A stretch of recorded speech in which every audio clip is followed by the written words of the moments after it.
Hey guys, Dakara here and welcome back to my channel. So as you guys know, Supernatural is a very dear place in my heart. I absolutely love this show. I love the characters, I love the plot twists, I love the raw emotion, I love everything about it. I really do. And as you can see, my fangirl always seems to escape me. I have the British Woman of Letters necklace right here. I have the t-shirt sporting it as well. And I may have just took it one step further, guys. I don't know what that could have been though. But yeah, if you want to hear my thoughts on season 12 as a whole, let's stay tuned on this video, guys. I shall see you over there. Roll the intro.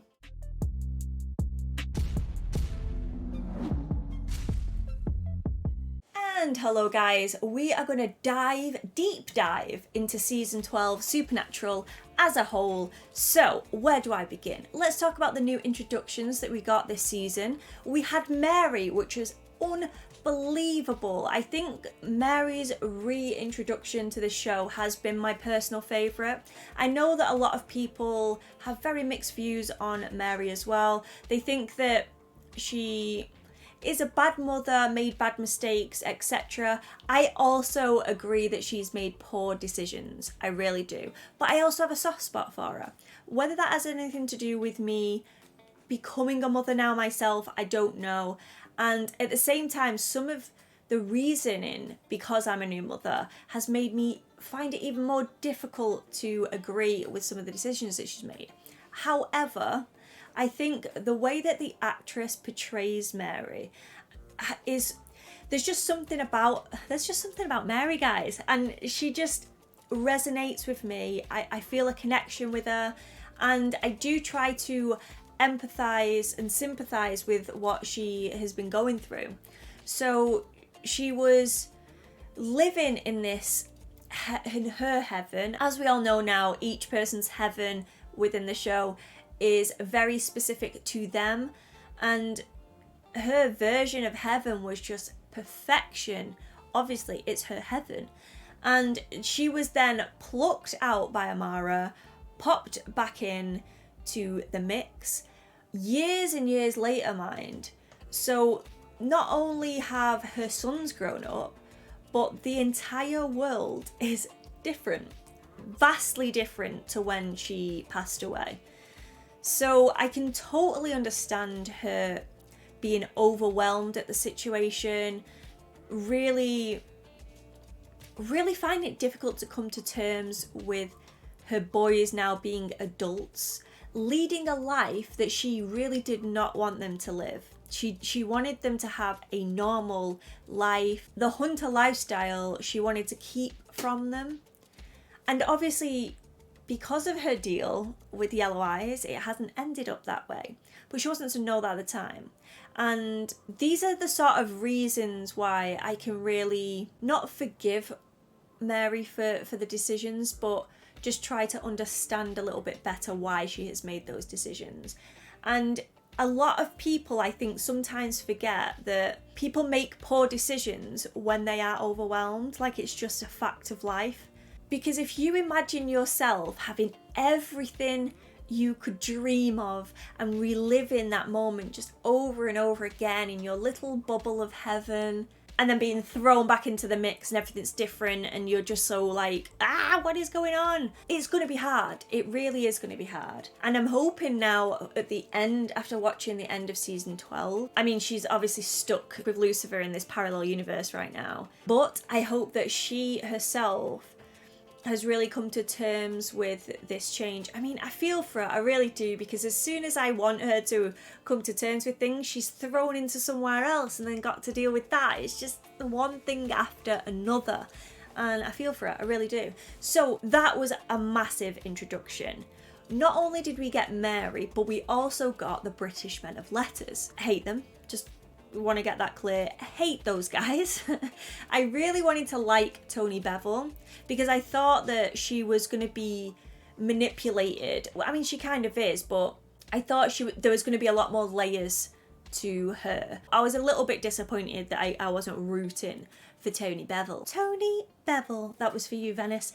And I think that Mr. Ketch as well one of the biggest savages I've ever known on the show.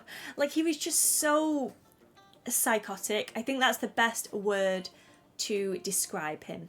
And then there was Mick as well. And I feel like Mick had a lot more layers to him. So obviously he's had a rough upbringing. And he thought that the British Men of Letters school was his saviour. Turns out it was definitely his downfall.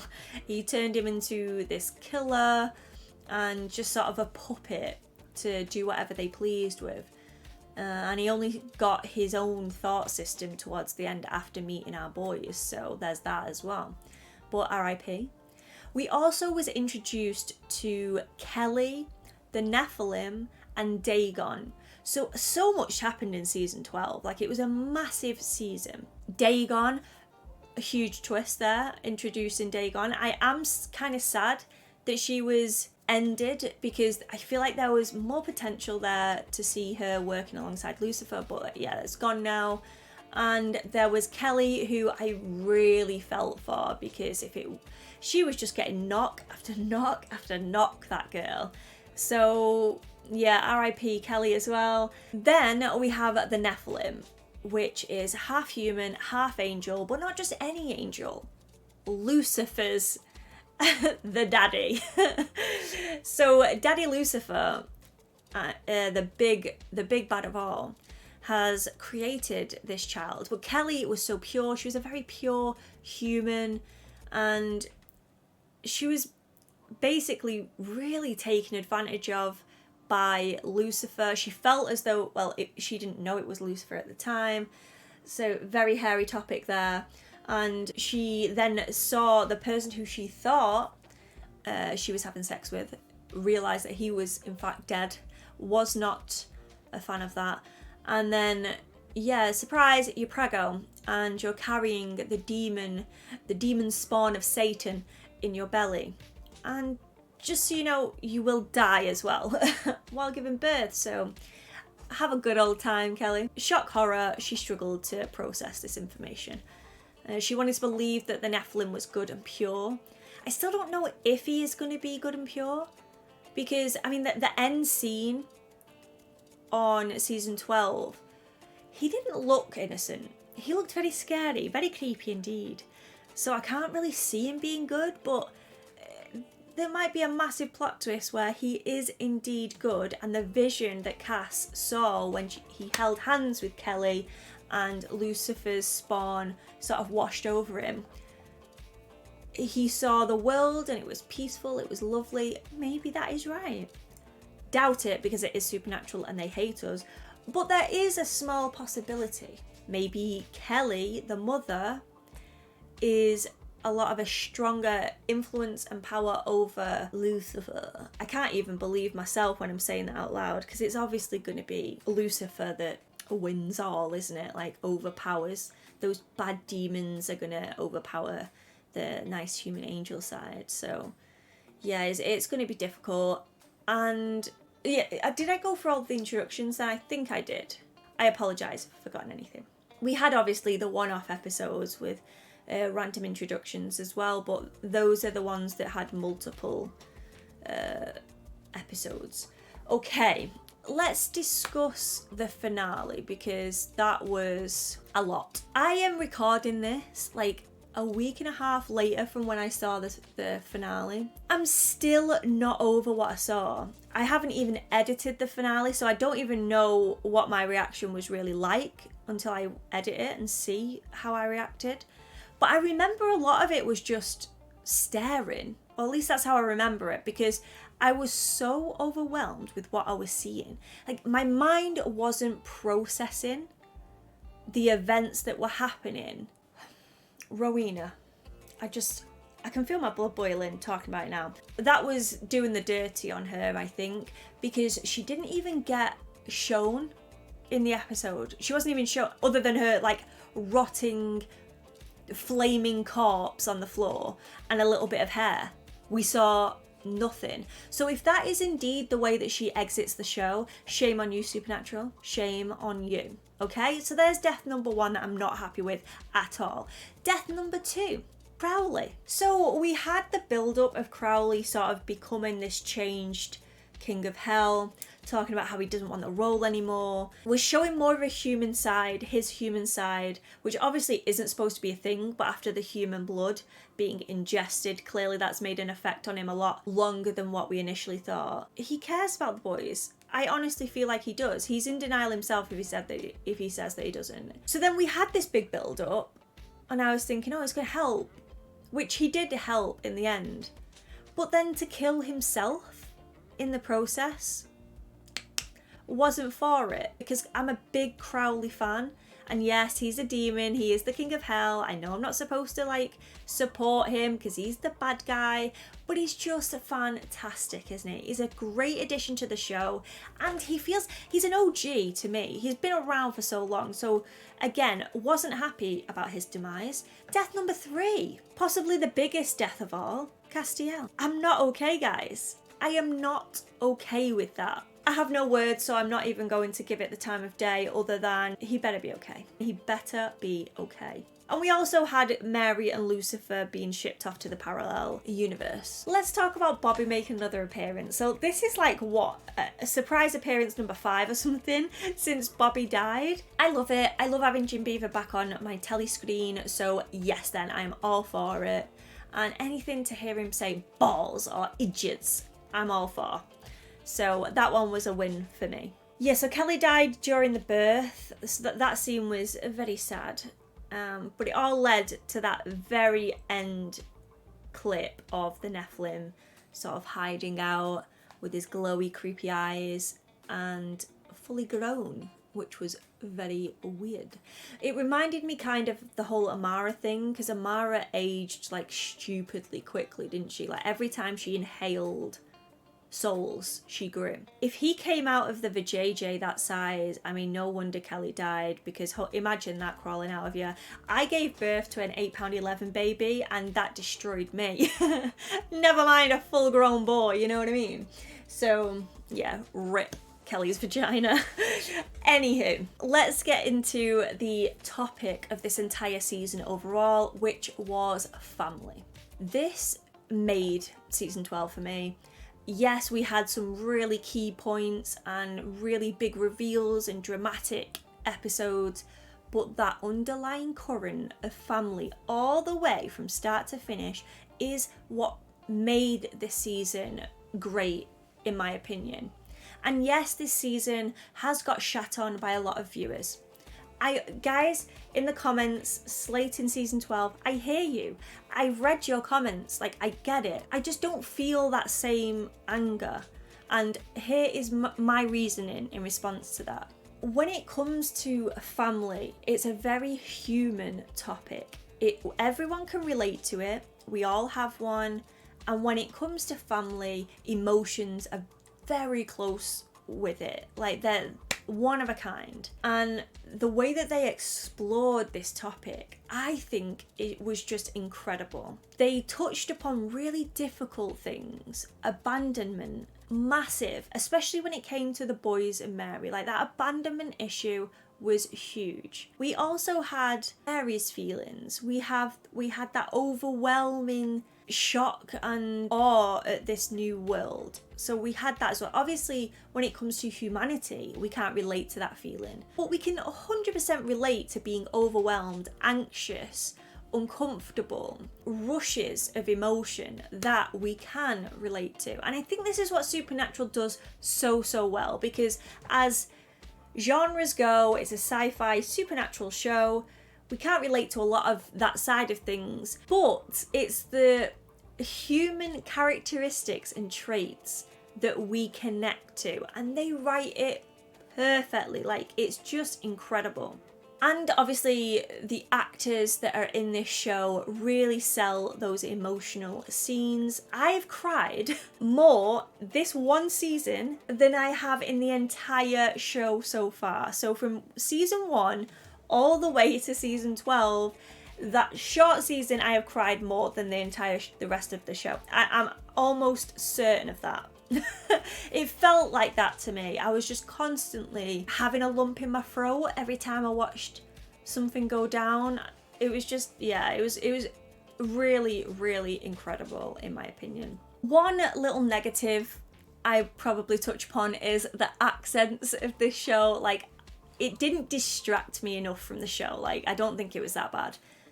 But they did differ quite a bit, and I also kind of understand why they chose that path, because if you live outside of the UK, the majority of people, when they think of Britain and English people, they think of the Emma Watsons and the Keira Knightleys and the Tony Bevels of the world. They all speak very well, they pronunciate every single word, and they have a lot of wealth behind them. They have a vast education, just very posh.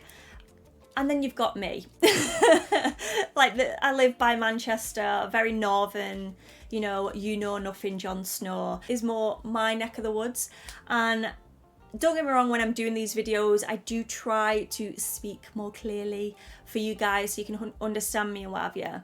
So from that point of view, I can understand why they chose that route when it comes to like the British bubble. I did like that they chose to give Mick a Cockney accent. I mean, I've read different things on Patreon and stuff of where the actor is from. I've heard Ireland, I don't know if that was right. But yeah, the Cockney accent, I liked that they introduced that, because they were all supposed to be from London, and not everyone in London is posh. You do have the Cockneys as well, so I think that was a nice added touch. But yeah, his accent did slip a little bit a few times, which I know, no surprise, it must be hard to do that. But the majority for me has been positive, because the British Men of Letters, as much as I hated them, I do think that it made for an interesting story arc. There were things that I struggled to follow, and that's more opinion based. So like them choosing to wipe out all American hunters and kill them because they feel like they want to conquer all and stuff. To me, I feel like it would have made more sense for them to join forces and not be such greedy a-holes and work together. But life doesn't work that way. Like, the world does not seem to work like that way. It's very divided and everyone seems to be out for themselves. I get their logic, it just wouldn't be my logic, you know? The whole everyone can get into the bunker thing bothered me quite a bit. So like, if that is the case, then the boys need to go hunting for other bunkers and utilise that as well, and get to know the other Men of Letters, instead of just being like solo all the time in this one bunker. Like, they were just waltzing right in, sitting down, having a whiskey, you know? I mean, they could be doing that at other bunkers. How many bunkers are there? I have questions, you know? So that was an interesting like topic that they touched upon in this season. Castiel, I love him so much, guys. Like, as characters go, my heart is just so full when I think of him. He's so precious, but can that guy catch a break? You know, he's just forever making poor decisions, getting knock after knock, similarly to Kelly, but, you know, didn't work out well for her. So Castiel, I'm in fear for you. There's a bit of me like, you know, rowing down the river of denial. Castiel's going to be fine, Rowena's going to be fine, Crowley's going to be fine, everyone is going to be fine, right? Because I cannot comprehend them being dead. I can't do it. I don't want to believe it. I think it'd be a massive hindrance on the show if all of them were dead. Rowena was the last in, so it would make sense for her to be the first out, but I personally love Rowena. Like, I love her. She's just so eccentric and she doesn't apologise for anything. She is her and other people have to just come to terms with that. And I do like that trait with her. She's extremely fun to watch. If that was the way that they chose to do it, I would be fuming, because that is doing her dirty right there. Not even giving her screen time and just killing her off screen and be like, soz girl, bye. No, I just wouldn't be okay with it. Anyway, I'm rambling again. What else happened in this season? So much. I feel like I probably should have watched like The Road so far again, really jogged my memory and then discussed this, but I haven't because I'm a failure. I'm sorry. I hope that I've not missed anything too major. So let's discuss predictions moving forward. So my predictions is no one's dead. Again, rolling down the river of denial. I don't want anyone to be dead. But yeah, I'm going to say no one's dead. I am also going to say that they'll find a way to communicate with this parallel world through the Nephilim. The boys are going to have to deal with him because I don't think that he's going to know fully what he's doing. I think he's going to be a bit of a deer in headlights in the world, like what the hell is happening. Then they're going to try and discuss to him to open up that like portal thing to the other dimension, try and get Mary back out of there whilst keeping Lucifer locked in. But the worry is that the Nephilim is going to want Lucifer because he is his dad. Yeah, I don't know how they're going to get around that, but it would be a shame to introduce Mary, everything sort of start working, to then bye, and then that's the end of the mum again. Oh, it's so difficult to predict. The show is so difficult. Is Lucifer going to stay trapped there? I'm convinced as well that we've got to see Chuck and Amara again. We have to at some point. They can't end it season 11 like that and then just never see him again. There's stuff going on in the world, guys. Hello. I want to see them back. I want to hear their thoughts on Lucifer creating this Nephilim. I want to know these things. Plus, is Amara gonna want to know the Nephilim? And Chuck, for that matter, gonna want to know the Nephilim? Because they're family. They are family after all. Yeah, maybe that's their lead-in, their introduction back. Maybe 13's gonna be epic, you know?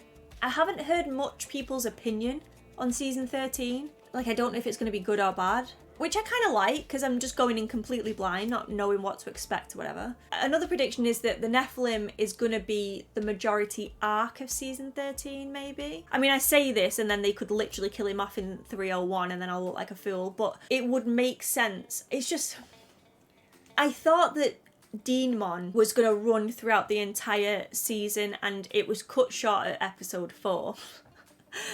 So I feel like we could have a repeat of that. And then the Nephilim, it's as though the Nephilim's going to be huge, but then they just end him in episode 4 and then that's it.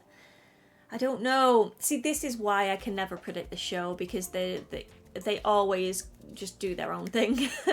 What else could potentially happen? Something to do with Crowley not running hell anymore because apparently he's dead. So maybe that's going to be a topic of season 13, like the demons running loose. Because Crowley did mention that he would close the gates of hell.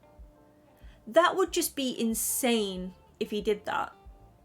It would shut off so many problems in the world if the demons weren't running amok. I don't know if that's even possible though. What if Lucifer ends up escaping this parallel world and then taking the crown of hell, running it with the Nephilim? Oh my gosh, imagine the hell, the carnage that would ensue if that was the case. I don't know, guys.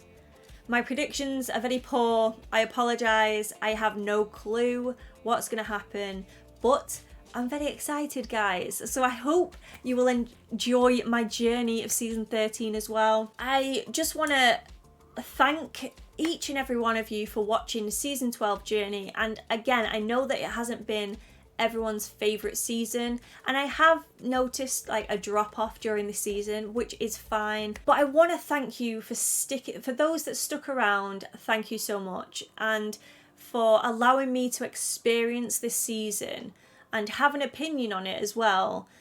Even though a lot of you feel like this season wasn't your favourite and it has its flaws, you haven't stopped me from just embracing it my way and seeing it my way as well. So I want to thank you all for that. For tuning in each week, it means the world. So thank you. If you are a new subscriber, if you are an old subscriber, if you are an OG, whatever it may be, thank you so much for supporting this content. I really want to make this a full-time gig. I want to really commit to it. I want to get more reactions out to you guys and more content just in general. I want to also say that I have a second channel, and not a lot of people are aware of the second channel, and I need to start promoting it a little bit better than what I have. But over on there, I do a lot of live streams where I can talk to you, I can answer your questions if you have any, I can play some games. It's very casual, very laid back, just friendly chit chat. I have that over there along with some Pokemon openings, just things I love.